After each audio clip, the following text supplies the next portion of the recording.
સી.આર. પાટીલ ગુજરાત બીજેપીના પૂર્વ પ્રદેશ અધ્યક્ષ અને હાલના કેન્દ્રીય જળશક્તિ પ્રધાન. જળસંચય ક્ષેત્રે કેવી થઈ રહી છે કામગીરી? ભાજપ પ્રદેશ અધ્યક્ષ તરીકે પોતાના અનુગામી સામેના પડકારોને લઈને તમામ મુદ્દે પાટીલે રાઝ ખોલ્યા. TV9 નો થિંક ફેસ્ટ આવા ઘણા બધા મુદ્દાઓનો સાક્ષી બન્યો છે. તો ચાલો માણીએ Adani presents what Gujarat thinks ટુડેની એક ઝલકને.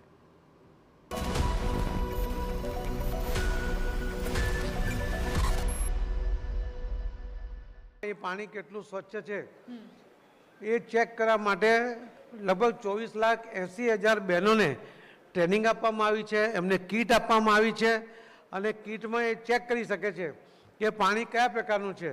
અને 8 લાખ બહેનોએ પોતે ચેક કરેલા પાણીનો રિપોર્ટ પણ એમણે પોર્ટલમાં ચડાવ્યો છે.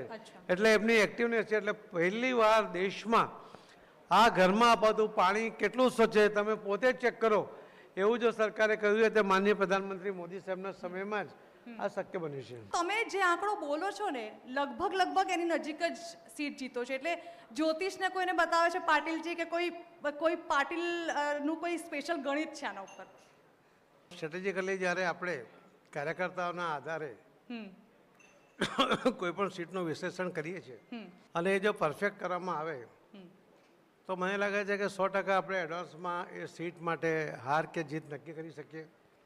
હાર થતી હશે તો કેટલા મત ખૂટશે એ પણ આપણને ખબર પડે. એના આધારે આપણે જો એટલા મત વધારવાનું પ્લાનિંગ કરીએ તો આ રીતે કાર્યકર્તાઓ સાથેના સીધા સંપર્કને કારણે જમીનની વ્યવસ્થા એ જો માહિતી રાખવામાં આવે તો કોઈ પણ ઇલેક્શન જીતવું એ શક્ય છે.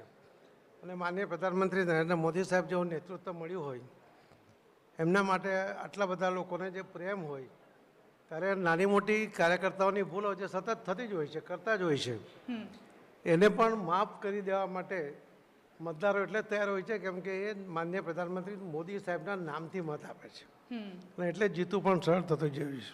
તમને એવું લાગે છે કે નવા પ્રદેશ અધ્યક્ષ માટે તમે બનાવેલો રેકોર્ડ એ બહુ મોટું ચેલેન્જ હશે? હવે નવા પ્રદેશ અધ્યક્ષ પણ સક્ષમ છે, એ પણ એક કાર્યકર્તા છે અને અમે એમની સાથે જ છીએ.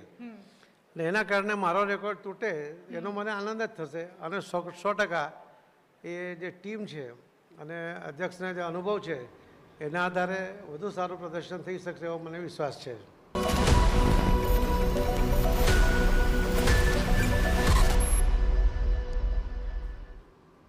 તો TV9 ગુજરાતીનો વર્ષનો સૌથી મોટો think fest Adani presents what Gujarat thinks today આપ માણી શકશો આગામી રવિવારે. TV9